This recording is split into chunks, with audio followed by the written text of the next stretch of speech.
Ayatul Kursi is made up of 9 sentences. Allahu la ilaha illa huwa al-hayyul qayyum, number 1.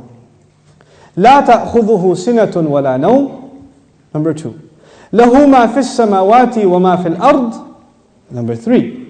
What's number 4? Man dha alladhi yashfa'u 'indahu illa bi idhnihi, that's number 4. يَعْلَمُ مَا بَيْنَ أَيْدِيهِمْ وَمَا خَلْفَهُمْ, number 5.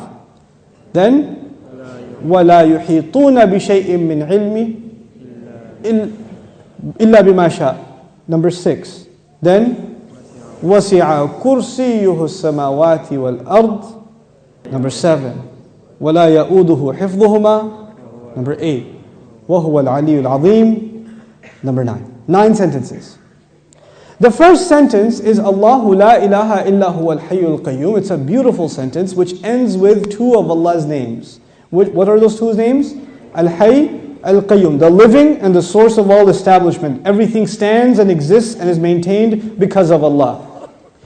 What's incredible is that the last sentence, sentence number 1, has something in common with sentence number 9, which is وَهُوَ الْعَلِيُّ الْعَظِيمُ. How many names of Allah in the last sentence?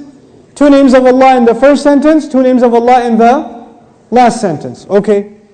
Before I go to the second sentence, let me tell you something about security. Security guards have a very hard job. But if you get a if you're in security, you have to sit in your booth.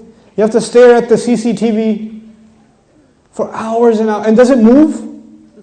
It's the same picture. And you have to look at it for 12 hours, 8 hours. What tends to happen when you're guarding something? You tend to get sleepy. You tend to get tired. Allah Azza wa Jal says about Himself, لا تأخذه سنة ولا نوم. Drowsiness. Drowsiness happens when you're tired. And of course, what happens after that? What's the next step? Naum. This is the second sentence. The second sentence is, these are things that creation has. Creation gets tired and it starts getting drowsy and eventually it falls to sleep. What was the second last sentence? وَلَا يَؤُودُهُ حِفْظُهُمَا. Guarding the skies and the earth does not exhaust Allah. When someone's exhausted, what do they get? Sina and Naum. The second sentence is actually connected to the second last sentence. لا تأخذه سنة ولا نوم ولا يؤوده حفظهما. He says له ما في السماوات وما في الأرض. He owns whatever is in the sky and the earth. Now before I tell you further, you need to understand the difference between 2 words, 2 names of Allah, Malik and Malik. Malik is an owner. Malik is an owner. Malik, what is Malik? King. Is there a difference between a king and an owner? Yes. Ownership is about property. But kingdom is not about, you're not the king over a tree or the king over a piece of land. You're the king over the people who live in that land. Kingdom is about controlling people. Ownership is about controlling objects. There's a difference. Now Allah says, لَهُ مَا فِي السَّمَاوَاتِ وَمَا فِي الْأَرْضِ. He owns whatever is in the skies and the earth. What is the ayah about? Ownership. What's the third last sentence? وَسِعَ كُرْسِيُّهُ السَّمَاوَاتِ وَالْأَرْضِ. His throne extends to the skies and the earth. When Allah talks about His throne, He's talking about His kingdom. One dimension of control is ownership. The other dimension is kingdom. Both completing the picture. Allah is Malik and He is Malik. The Malik part of Allah's attribute, لَهُ مَا فِي السَّمَاوَاتِ وَمَا فِي الْأَرْضِ. Third sentence. The kingdom of Allah, وَسِعَ كُرْسِيُّهُ السَّمَاوَاتِ وَالْأَرْضِ. Okay. What's the fourth sentence? مَنْ ذَا الَّذِي يَشْفَعُ عِنْدَهُ إِلَّا بِإِذْنِهِ. Let's understand this ayah first. Who will come and make shafa'ah with Allah except unless He gives permission? In other words, what is shafa'ah? Shafa'ah means you got connections.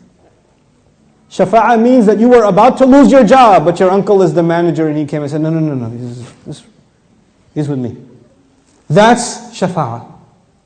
On Judgment Day, we are in trouble possibly, and then somebody comes and says, no, they're with me.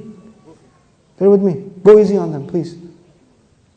We beg Allah Azza wa Jal to qualify us for the shafa'ah of Rasulullah sallallahu alaihi wasallam. So this ayah is about nobody having any authority unless Allah gives it to them.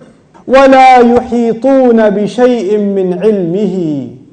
They know nothing, they can control, they encircle nothing of His knowledge. إِلَّا, except بِمَا شَاءَ. The fourth sentence and the sixth sentence are both about a statement about Allah and the only exception. The statement was, nobody has authority to make a case except whoever Allah gives permission. They have no knowledge except whoever He wants to give knowledge to. Otherwise they know nothing. The fourth and the sixth sentence are correlated. The first and the ninth, the second and the eighth, the third and the seventh, the fourth and the sixth. What's left?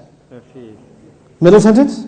He says, يَعْلَمُ مَا بَيْنَ أَيْدِيهِمْ وَمَا خَلْفَهُمْ. Oh my God, He says He knows what is ahead of them and what is behind them. And He knew what is coming ahead in the ayah and what was behind in the ayah. He put in the middle of it is, I know what's ahead and I know what's behind. Who speaks like that? Who speaks like that? SubhanAllah.